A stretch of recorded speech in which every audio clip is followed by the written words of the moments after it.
In this video, I'm going to show you how to set up remote signatures on a form as well as face-to-face completion signatures. So to view this, log into your account, then click on Form Manager, click on Edit Form, select the form that you want to set it up on, then click on Edit Template.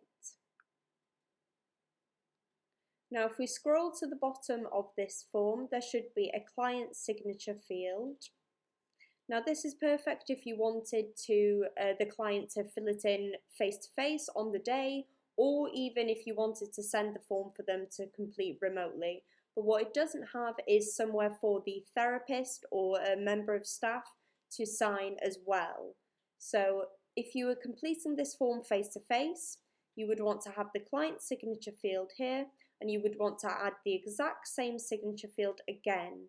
So we'd go to Approvals and Signatures, select and drag another signature field onto the form, and we're just going to name it Therapist Signature.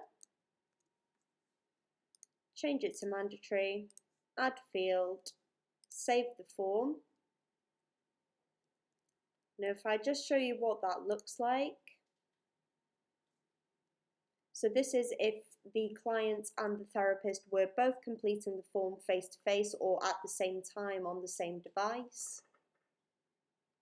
We scroll to the bottom to the end of the form again, and there's a space for the client to sign as well as the therapist to sign.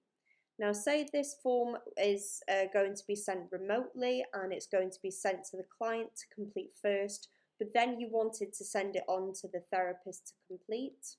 What we'd want is for the client's signature to remain the same, a normal signature field, but for the therapist we're going to edit the signature field and change to third-party approval.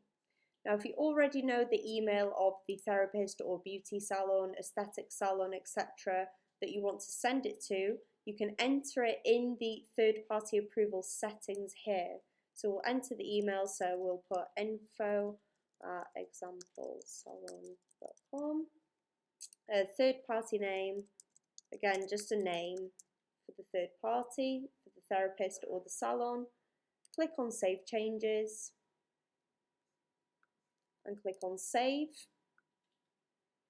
Now I'll just show you what that looks like as well if we update the page.